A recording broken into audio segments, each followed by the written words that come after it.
Welcome to Purpose Driven Sobriety.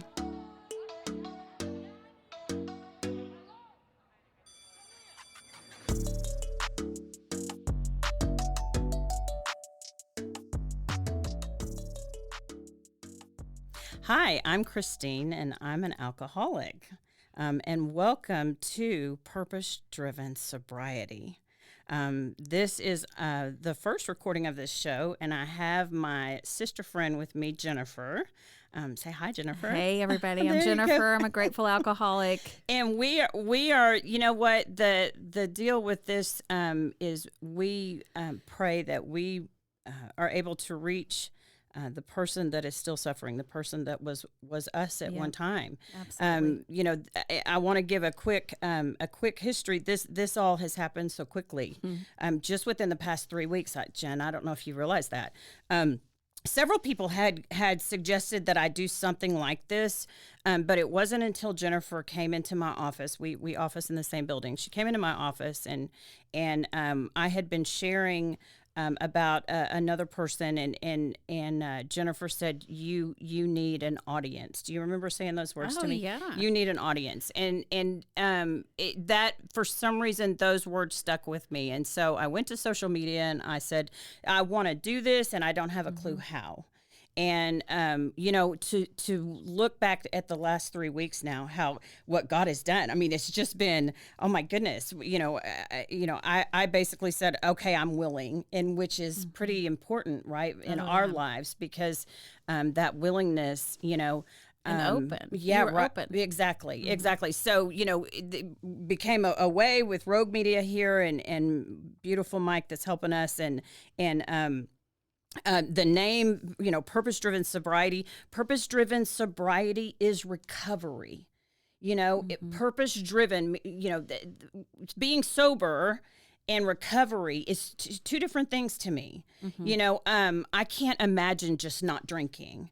So purpose-driven sobriety, it's just a beautiful name. And then, the means and the people that have wanted to be involved, including yourself. And thank you for being here with me. Hey, you're welcome. I didn't, I'm a chicken and I didn't want to do this first one by myself. And so, but my goal for this first meeting here, this first conversation, I've said I feel uncomfortable calling it a show. It's just a conversation. This is just, today marks 11 years for me to be sober. Literally today. Whoa, happy birthday. Thank you. March 14th, So 2012. And so my goal for this conversation is for the people that are going to be listening in the future to this podcast, for them to know a little bit about me, because I'll be welcoming yourself. You're coming on soon, okay. So y'all be listening for Jennifer to come on. But for me to qualify to know what I'm talking about, I'm a pro with this. I sister friend, I qualify. And so, a little bit about me. My husband and I have 5 kids. At the moment, we've got 6 grandbabies. We have a small mortgage company here in Central Texas. March 14, 2012, I just came from a recovery meeting, and I had arrived there early, and I arrived there about 15 minutes early so that I could just sit in that parking lot for a moment and just remember. And you know what? It's not hard. It's not hard at all to. And I'm right back to it, don't you? You know what? In a second, Yep. Isn't it strange? Isn't it strange how it's such a gift? Yeah, it is. It is a gift. I sat there and I looked at that parking space, and I just thought, Jennifer, come.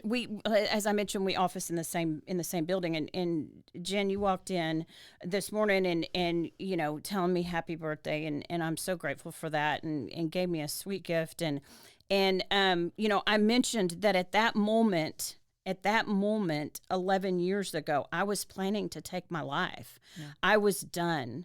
I was done. I had I had the not great at all childhood. There was sexual molestation involved, and my dad was a raging alcoholic. It was just not a great thing, and that's not the reason I think you can't go, okay, well, that's the reason you drank. There's a buffet of reasons why, come to find out, but so that was, so growing up was a challenge in that family. And I one of my kids had said to me at one point, Mom, when did you know you were an alcoholic? And it's like, well, golly, wow. What is it? Kind of birth, right? I mean, when you look back, because I still, even 11 years later, I still have those some of the tendencies, right? Alcoholism. Yes, the some of the symptoms, and praise God, I have a program of recovery that I can work to do life without wanting to kill not only myself but someone else. We were just ticking time bombs. Yeah, right. And so in my drinking career started, I mean, when I was, I believe I was 11 at a skating rink, I always looked a lot older than what I was. And some older kids were there, and they had that apple country quencher. Do you remember that that air quote wine? And they had given me some and gave me more, and they ended up depositing me on my front steps at my house, right? And I remember the fallback with the parents, but I remember even then thinking to myself, I didn't know what it was, but looking back, I thought, how hypocritical that you're on to me when I had my mom picking my dad up out of the median of I-35 at one point in time, and it just it was kind of off to the races, and so alcohol was a thing, not all the time, but on occasion. But when it was bad, it was really super bad. Because I didn't drink just to get a good feeling. I drank to oblivion, even at that young age. Yep. But as an adult, I got pregnant at 18 and had my first child, and that was a terrible relationship, and I didn't know how to have a relationship, So I ended up getting remarried and having 2 more children, and that marriage ended. And during that time, I drank kind of regularly. I was a classy drinker. I would have a Oh, yeah. a box of wine would last You me. had to have the perfect glasses Right, to go right, with right. the type of drink that you were drinking. But it truly was, in looking back, it was kind of social to an extent, drinking, but more often than not, I would drink to oblivion. Absolutely. But it wasn't impacting my life, and then I got a divorce. I was in my late 30s, I was in my early 30s when I got a divorce, and started on a career, and I was very responsible. I truly was. I was, at that point, a single mom of 3 kids, and I threw myself into my career as a mortgage loan officer, and I would drink on occasion, but not very often. And again, when I did, though, it would be to oblivion. When I didn't have the kids, it would be blackout, And then I got with my husband, my current husband, and that's all we did was drink. I went to work. I went to work with him. And that would just be what we did. I mean, I can remember him during a work day, and this was before he and I were involved. During a work day, you would hear down the hallway, "It's time to Jaeger down." And everybody would file up down the hallway to the freezer and take shots of Jaeger, and then go back to work. And of course, Isn't that was great when you're in a career right? that allows you to do I know, that. I know, right? Well, like, and that was 25, almost 24 years ago. I had that when I worked at Dr. Pepper 7-Up. I didn't have that when I became a teacher. Yeah, yeah, right. Yeah, that would probably be frowned upon in the school district. But of course, you never anyway. Oh yeah, there's a lot of us.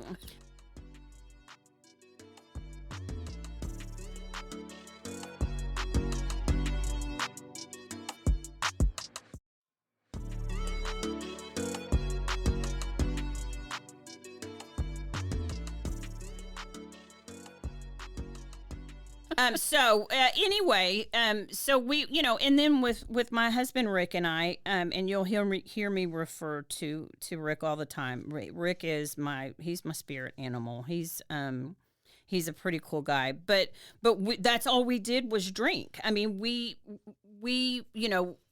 after hours. He's not even an alcoholic.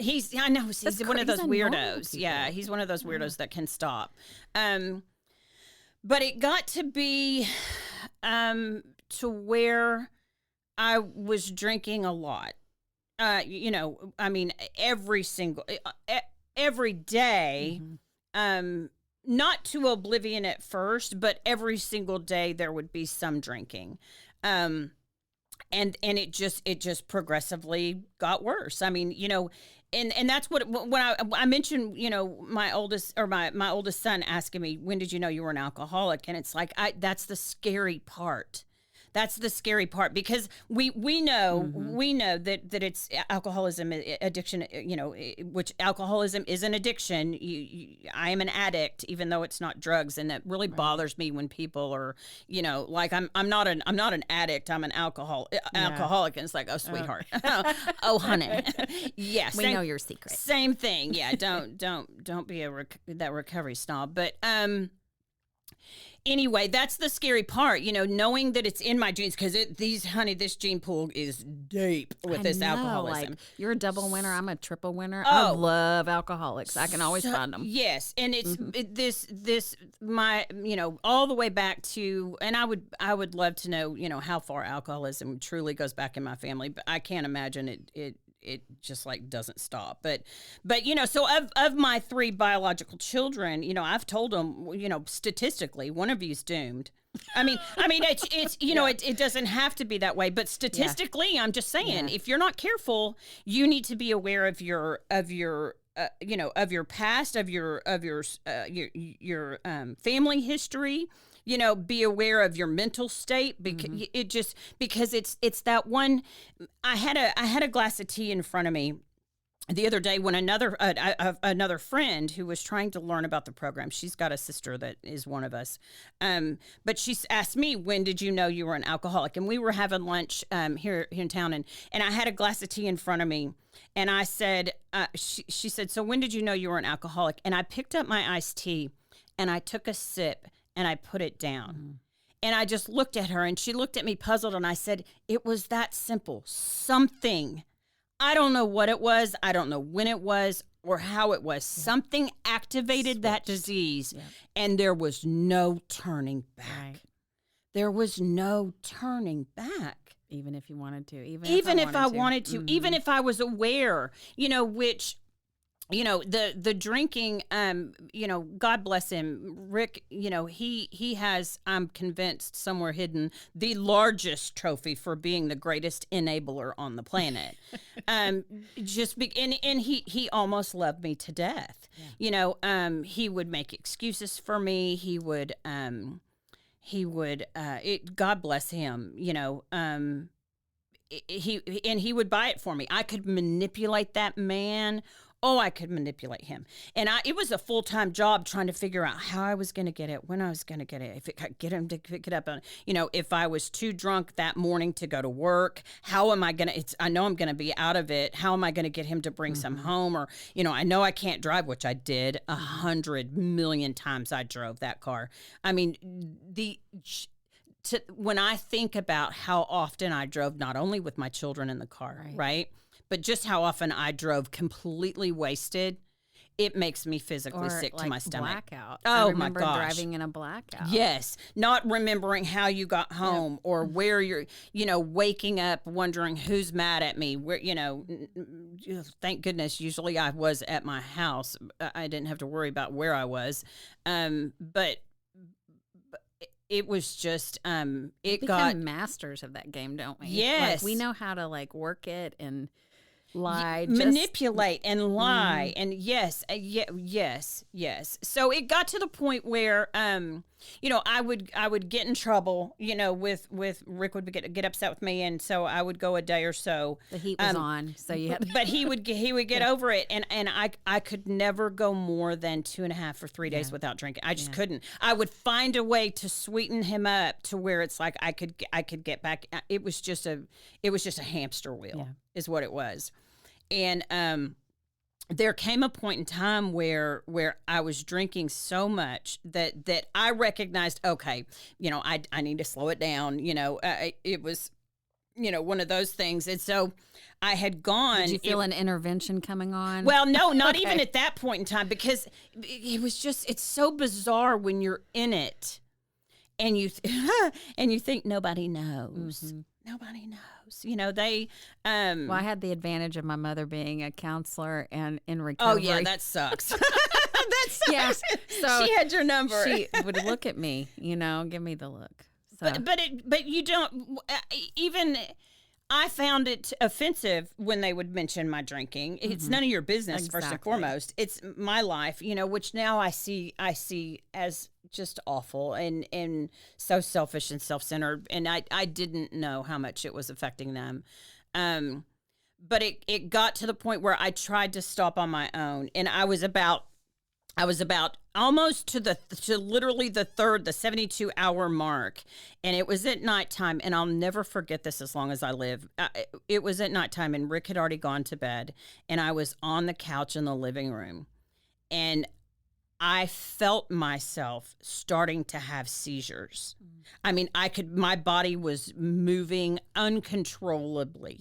It scared the shit out of me. Was this in the last year that you were drinking? Yes. Okay. Yes. And because I was drinking straight, I would never drink straight vodka. I would mix it with something, but I was drinking. I mean, towards the very end, it got upwards of 3/4 of a gallon of vodka a day. Yeah. But I could feel my body just start moving, and when I woke up, I was on the floor, and it was still the middle of the night, so I was by myself because Rick was in the bedroom. And he was to do an interview regarding the mortgage business here in Waco, Texas. And this was, again, 13, maybe 14 years ago, 13 years ago. Either way. So the next morning, I'm still, of course, I get on the intranet, right? And I Google what could cause, the shaking and stuff. So I had already diagnosed myself with all kinds Can't be the alcohol. of disease. Right. Yeah. Oh, that never crosses our even entered my mind. Right. I had multiple sclerosis. I had a brain tumor. Oh, girl, the size of the brain tumor, you can't imagine how big that brain tumor was. And so we got ready and drove in for that interview that Rick was going to be doing. And it was at our building, and so he's in another room with this journalist giving this interview regarding the state of real estate or whatever. And I'm in the office, and I'm pacing back and forth trying to figure out how I'm going to tell my husband that I'm sick. You have a brain tumor. How I'm going to tell him that I have a brain tumor. Yeah. And see, I can laugh at it now. Right. And God bless you. If you're listening to this and you are going through something similar, girl, guy, whoever you are, keep on listening, because I'm telling you, there's a solution. So he came into the office, and I'm frantic, wringing my hands, and I have something I have to tell. Girl, I could have gotten on the Hallmark show, but because I was so worried about how he was going to react to me being sick, And so I'm like, there's something really, really wrong with me. And he's like, tell me more. So I told him about the goings on of the night. I said, my body started to move uncontrollably. Mm-hmm. And when I woke up, and he said, did you ever think that maybe it's a withdrawal from alcohol? I see. That's how I reacted How too. dare he? How stupid, Yeah, dumbass. That has nothing to Can do you with having imagine? a brain tumor. What a dumbass. Right. Don't you know a brain tumor when you see one? What is wrong with you? No, that's not it. And of course, I manipulated him in such a way that he picked up a bottle of wine on the way home to celebrate that maybe I didn't have a brain tumor. Oh, yeah. Oh, yeah. Oh, yeah. That was that good.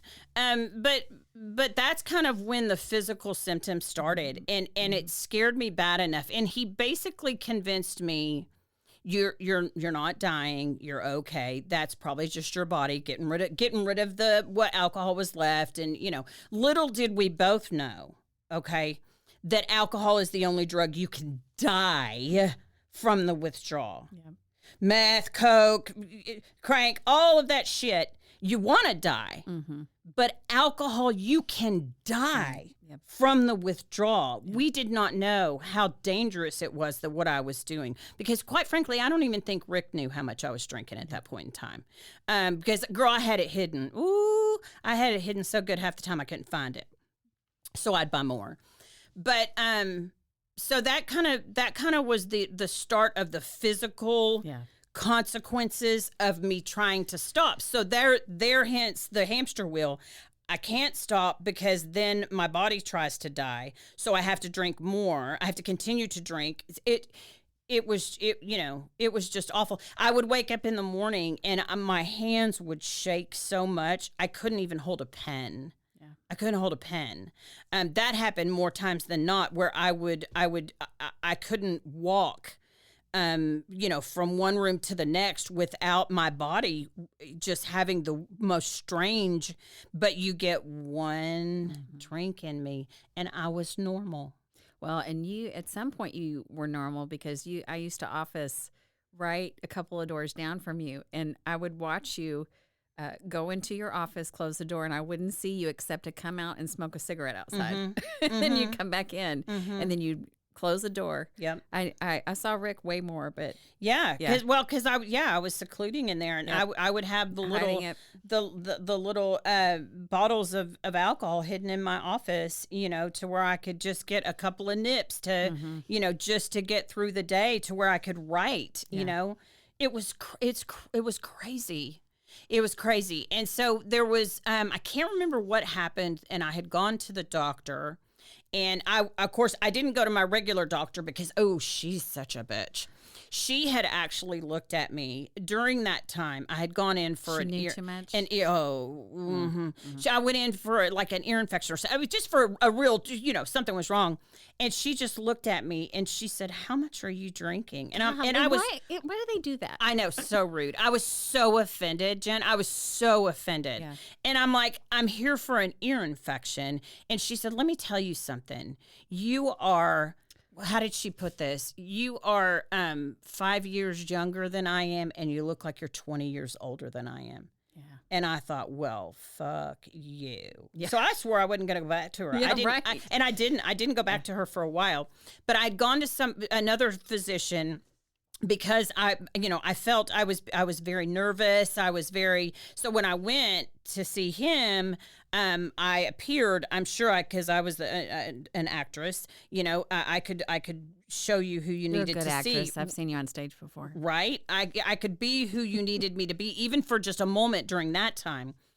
And he prescribed me Xanax, which is alcohol in a pill. Yep.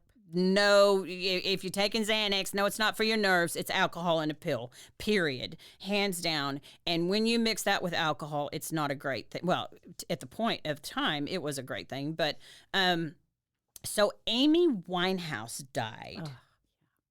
And she died. Do you know how she died? She died of an overdose? Alcohol and Xanax. And Xanax, okay. My daughter heard that news, and she had seen a bottle of Xanax at my house, and she knew how much I drank. And so she orchestrated an intervention, which, was just great. That was just fucking great. So awesome. And so, my 3 kids got together with my mom, and they informed me that I would be out of their lives if I did not go to treatment. So they along with Rick wasn't even involved in that because he was so done with me at that point in time that he's just like I just can't handle that.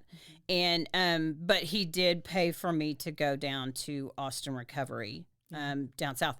And so in talking with them, my mom had to go buy those little 4-packs of wine that they could time and give me so that I didn't seize out to go down there because they said you could kill her if you don't do this properly.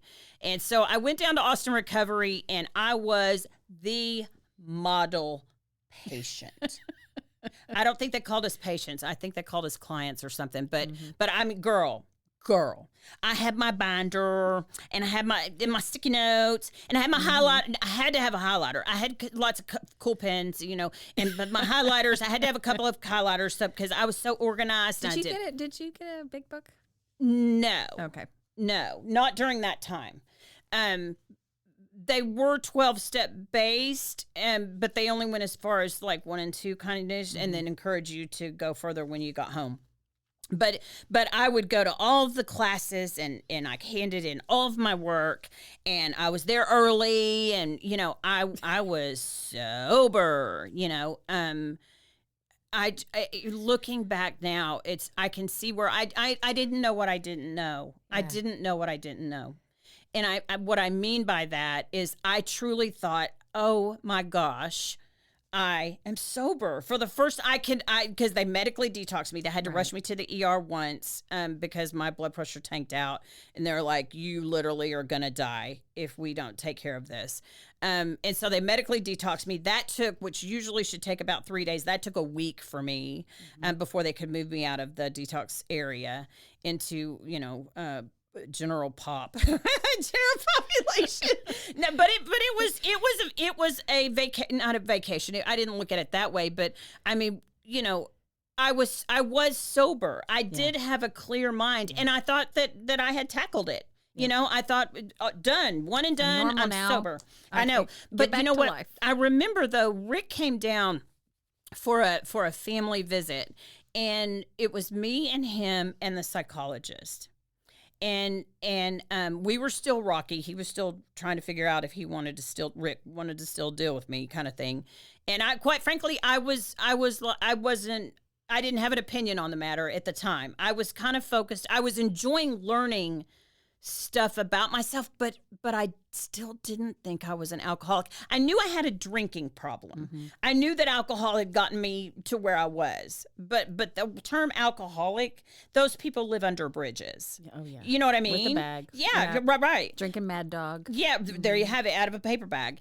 And so Rick had come down, and it's me, him, and the psychologist. And I'll never forget this. The psychologist said, or Rick said to the psychologist, "She's the strongest woman I've ever known in my life. Why does she not have the willpower to do this?" And I remember like a jolt, a friggin' lightning bolt hitting me, thinking, if that's what you think, if you think I'm doing this willingly, you have to go back home, pack up your stuff, move on with your life, and get out of my life, because that could not be further from the truth. I remember literally pouring vodka down my throat, crying because I didn't want to. Yeah. Look at that thing. I didn't want to. Did you ever blame God at that point? No, because I didn't know there was a God. I kind of thought there was a God, but I certainly wasn't going to pray because I didn't want him to know where I was, him or he or her, or she or that. But I wasn't raised. I wasn't raised in religion or church or. Yeah. I would say that church was for the people who dressed up on Sunday and went to the building with the T on top of it. I mean, it's no. There was no idea about any of that. What did God have to do with it? I was the one pouring alcohol down my throat, But I remember right then recognizing that I had been drinking against my will, that I didn't want to do that. I had to. So you might go, oh, so that's when you knew you were an alcoholic. Oh, no, wait, it gets better. No, it gets better.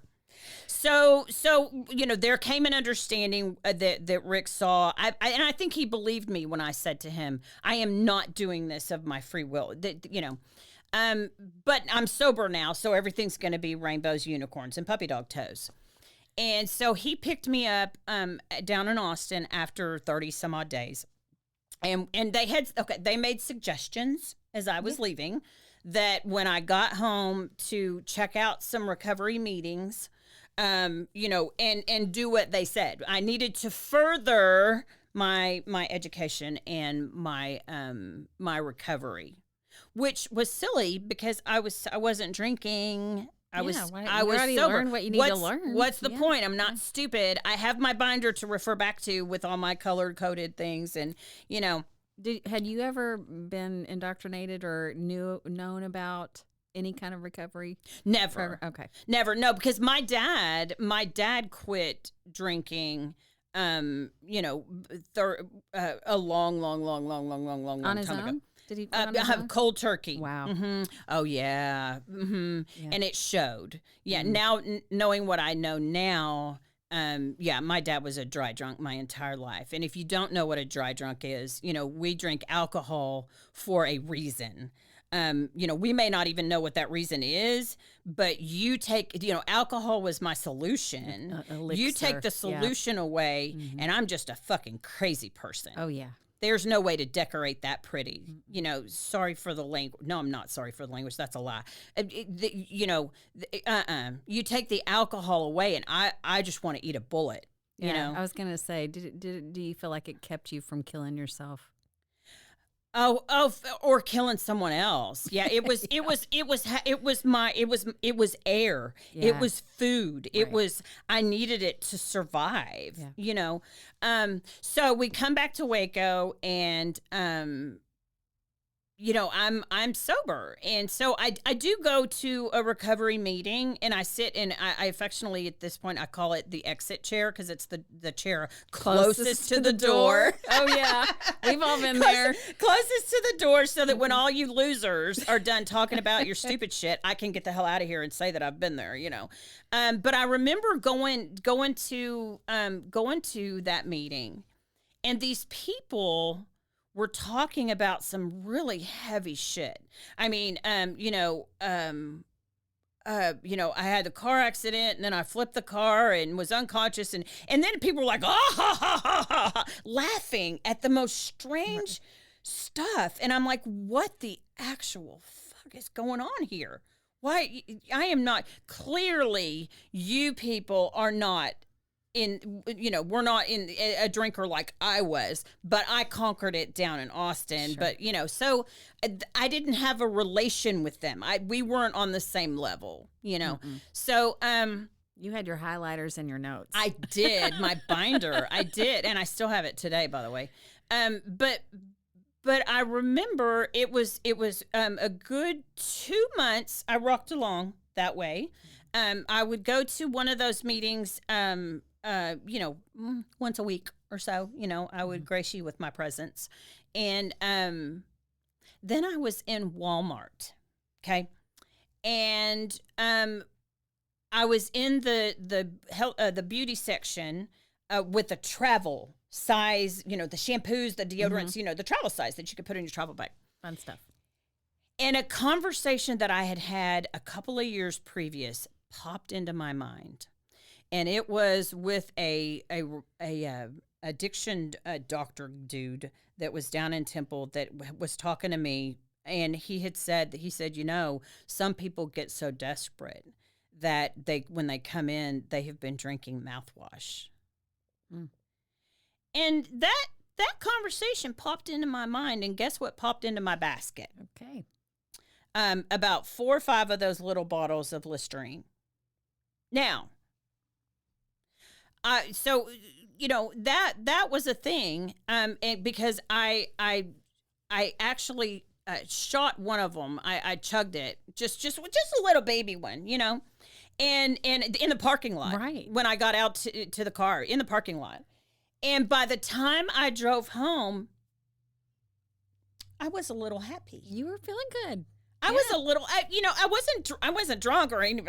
I was just a little happy, you know.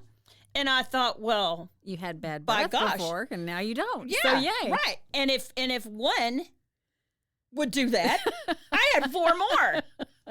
And so, so that was the beginning of the next couple of months where I was drinking mouthwash. And I can remember Rick going, you got really fresh breath all the time. What's happening here? You know, so he was catching on to me. And I remember my disdain and I was so offended that he would be pissed at me for something like that. It's like, I'm not drinking. I'm not drinking. What is your problem? That's how sick that's how that disease had me. Mental twists. It had me convinced that what I was doing was not drinking alcohol. Although the alcohol content in Listerine is 29.6 or 7 or something like that. Look it up. Use Google as your friend. Look it up. I mean, I was offended that he was upset with me because I wasn't drinking, you know. So there came a day on March 13th, 2012, where my oldest son found me passed out in my car down the street from my house. So I had been driving with a empty Sam's size bottle of Listerine in my lap. And I had made a, air quote friend at the recovery meeting that I had been going to. And I had her phone number on my refrigerator. And so my son gets me home, and I barely remember anything about that. But apparently he had called that phone number and spoke with this lady, and she's like, you should have left her there and called the cops. You know, I mean, that's, you know. So I do remember him as he was leaving. He looked back at me and he said, Mom, is it bad that I wished that was a bottle of vodka? And my soul cried. I remember as I passed out, I remember that feeling of, oh my God. Right. And so I woke up on March 14th, 2012. And I just decided enough. Would you say that's your moment of clarity? Yes, to enough to the extent of I was going to take my life. Yeah, I was done. And I was talking to another friend about this the other day, and she said, everybody says suicide, is such a selfish thing, and it's like I truly, and I'll go to my grave saying this, that in that moment, I genuinely thought I was planning to do what was best for my kids. Sure. Just to put me out of their misery. I was going to do what was best for them, and so I started to gather all of the many opioids and pills that I had around the house, and I had a ceramic bowl, and I was putting them in that bowl, and my phone rang. And it was that annoying woman that I had, and the woman I'm speaking of that I had met at the recovery meeting, and I got to tell you, it in that very instant, she knew, with me just saying a few words, she knew what I was going to do. She knew, right. And she said to me, I don't know what you're going to be doing the rest of the day, but will you give me an hour? Will you meet me at a meeting? And, of course, I was, coming up with every excuse and reason. And she kept saying it over and over again. I don't know what you're doing the rest of the day, but what's an hour? What's 1 hour? Give me 1 hour, and finally I'm like, oh, okay, fine. And I managed to put on some clothes. And at the time we were living about 15 minutes or so drive from in town. And I remember driving into town, and I was so distraught. I sounded like an animal. That's the only thing I can equate it to. I sounded like an animal, and that scared me. I think more than anything, it's like because I'd never heard that sound come out of a human being. Guttural, yeah. And so I drive up to the parking lot, and I see her in her car, and I drive up beside her, and she motions for me to get in her passenger side. And so I can barely even move my body. I'm so broken. Yeah. I was so broken. Hopeless. Yeah, I was. But a part of me had hope that it was because it was going to end that day. Yeah. You know, something got you there. And yeah, no, I had hope that it was going to end that day because I was going to take my life. That's the only hope I had driving into that parking lot. That's the only hope. And to shut her up, because after an hour, I know, right? Just an hour. Yeah. So I get in her passenger's side, and she puts her hand on me, and she just says, I'm going to sit here until you can talk, because I was crying so hard I couldn't talk.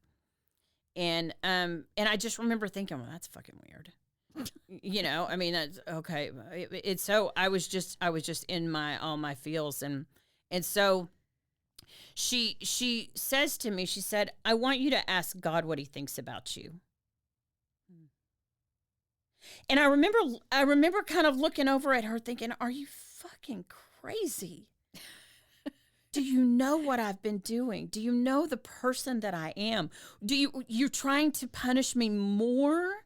Whoever this God is, so I need to hear more of what a shit human being I am?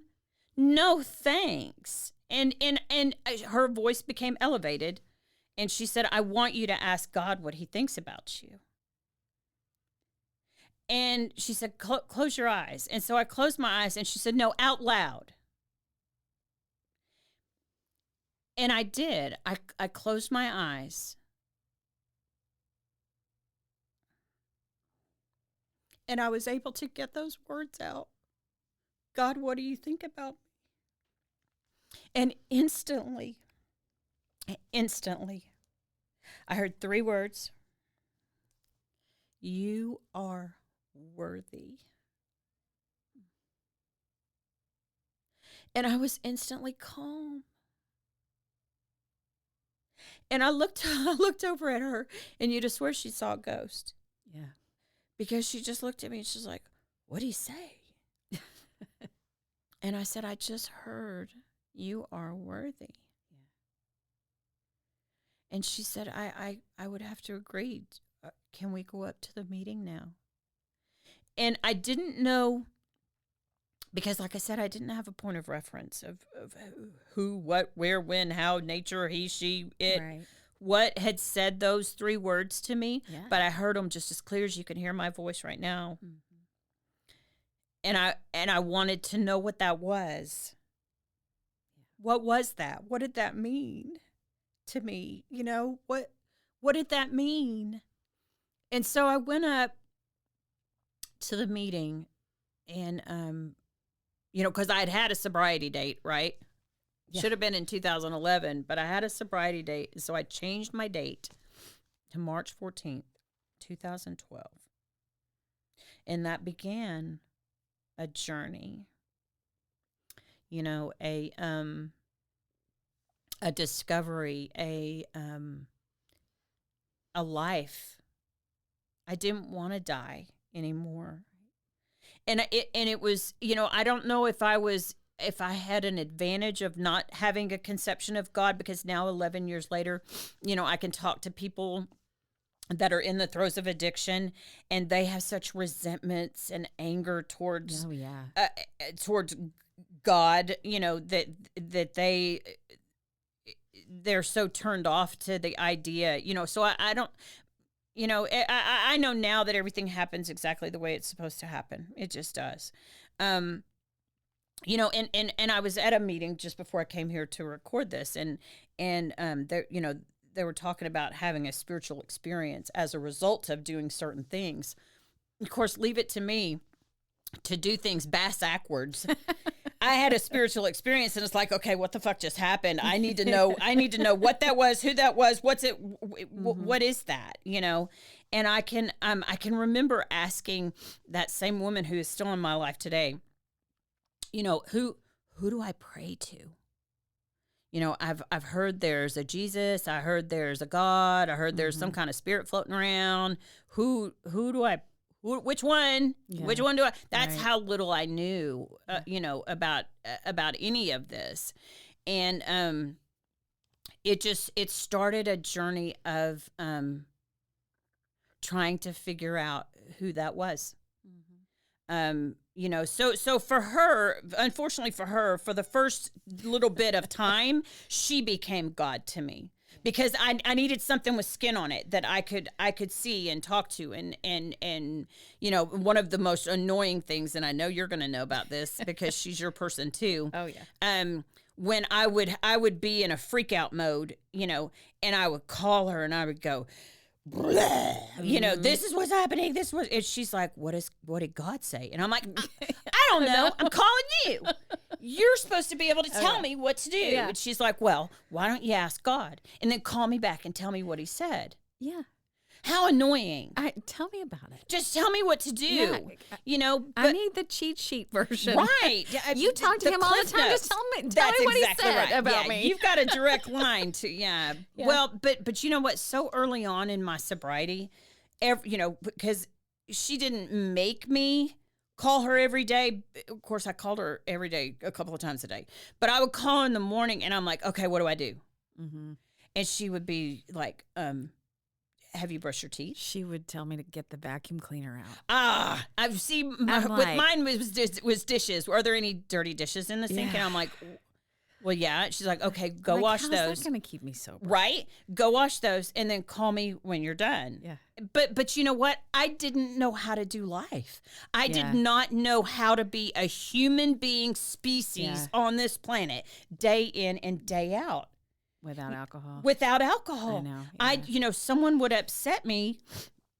And of course, you know, I say that. But I would drink when I was happy, when I was sad, when I was excited, when I was bored. I had any reason for me to drink. I thought about. Yeah. That's all I thought about. All I thought about. So it's like, what do I think about now? Yeah. You know? So when was that obsession removed for you? Well, the obsession to drink was removed in an instant in that parking lot when I heard I was worthy. I knew Yeah. I would never drink again. I knew it. Right. I didn't know why. I didn't know how. I didn't know anything else except I knew that to be. Now, trying to tell Rick that when I got home, he was like, "Oh, okay, we heard that before," you know. But it was I knew. Unbeliever. Yeah, right. I knew something happened. I just didn't know what it was or how to explain it or define it or, you know. And I just learned this last year that she had never asked anyone else to do that exercise, that close your eyes and ask God what he thinks about you. She said, I'd never done that before. I had never done that before. So, you know, I look at my life now, and the discoveries that even 11 years later, because I get to work a program of recovery for the rest of my life. And I don't have to. I get to go to a place, a room full of people just like me that know exactly how I feel. Yeah. And I have a room full of people, and I have a handful of people that I have given permission to call me on my shit.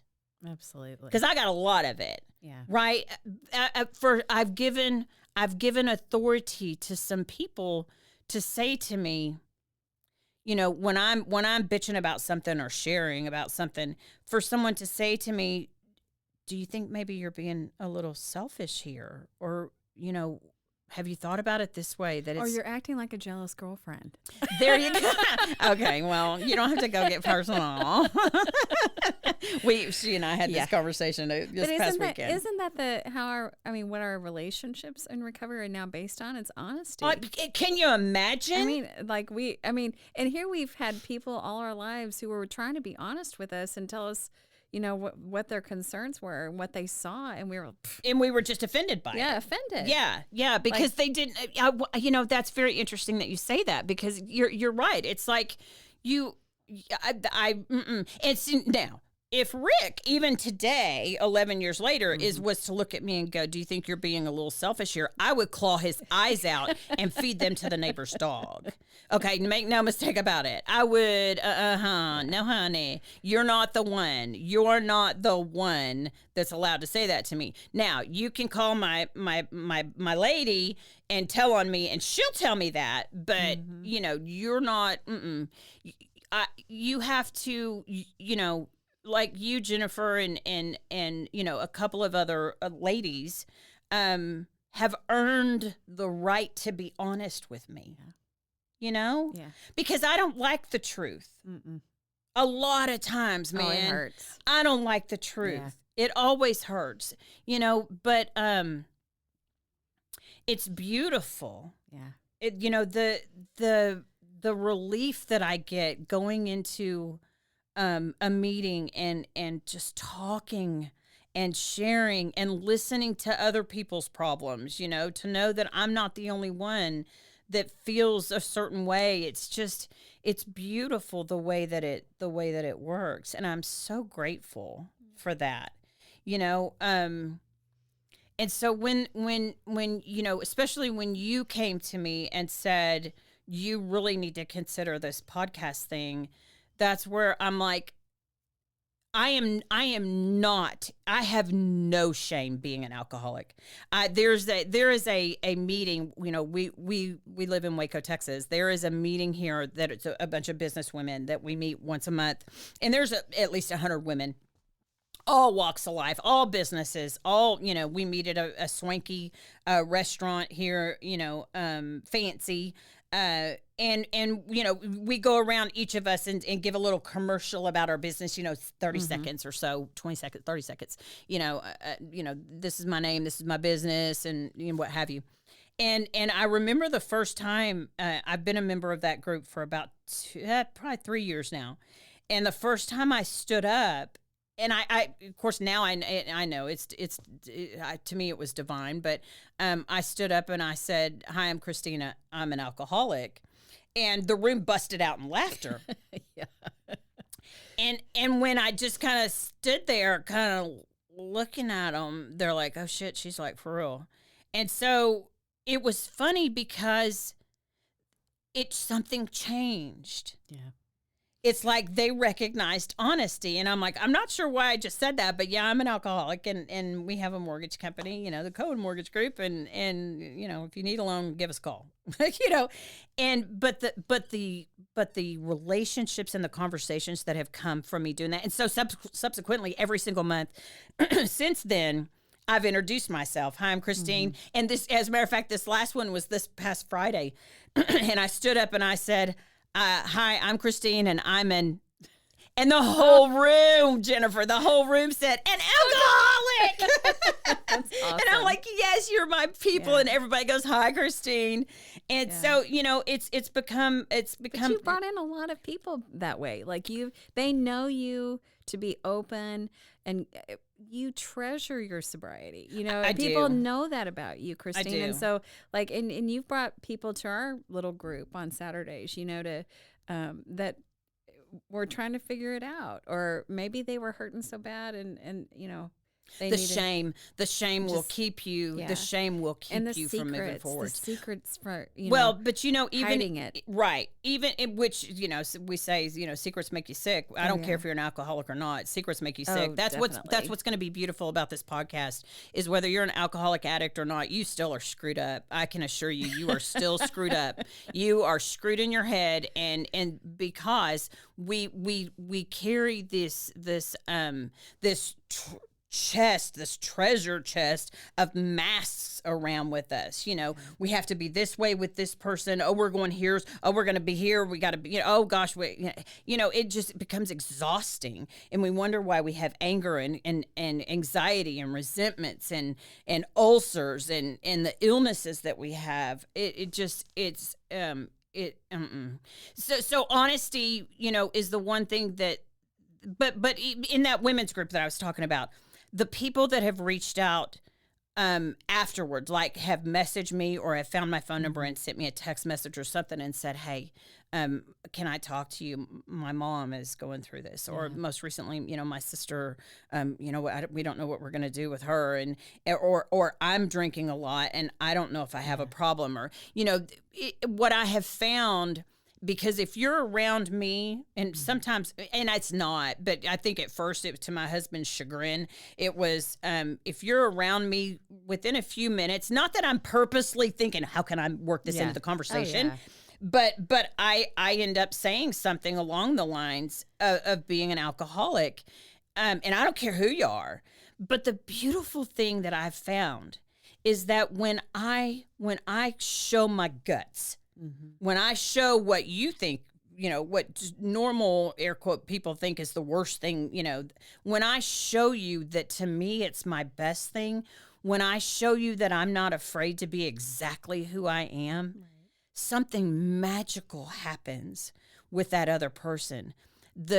Because they all of a sudden see that they can be who they are with me, And I see now that when I do that, maybe it's a protective measure, because when I show you who I am, when I tell you what's supposed to be the worst thing about me, I'm not afraid of you anymore. Right. You can't have something on me. You can't, right. You can't beat me up with it. You can't shame me with it when I'm like, yeah, that's what I am.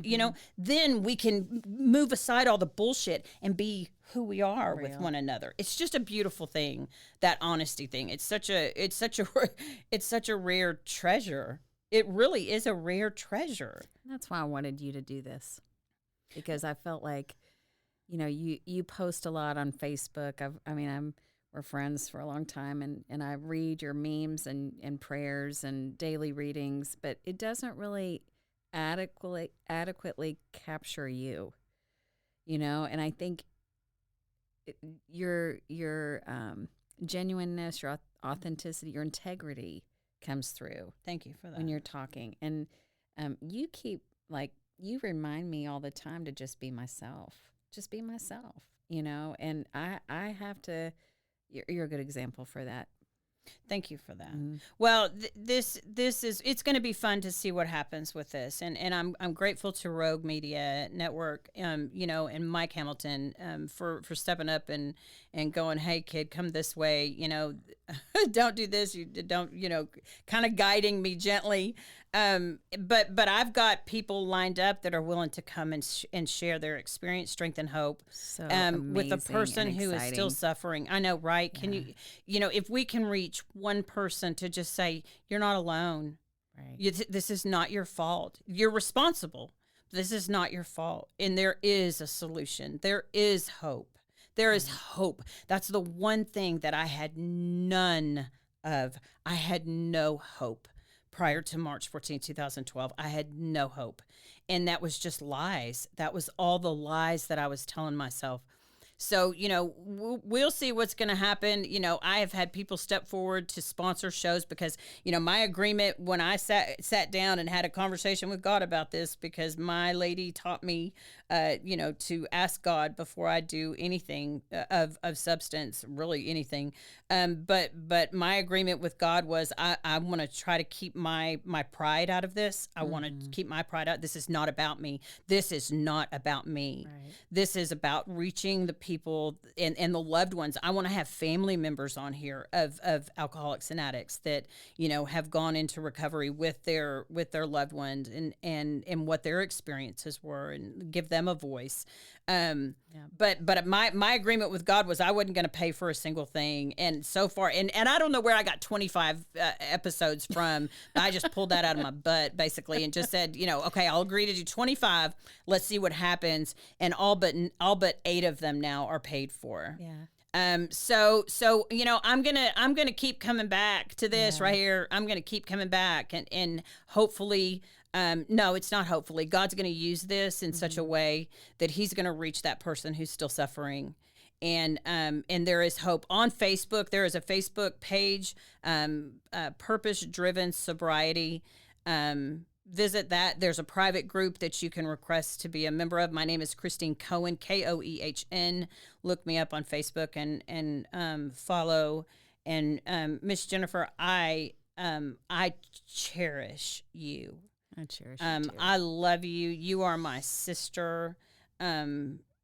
Forever. You are pretty much stuck with me. So I do look forward to having you back to tell your experience, strength, and hope.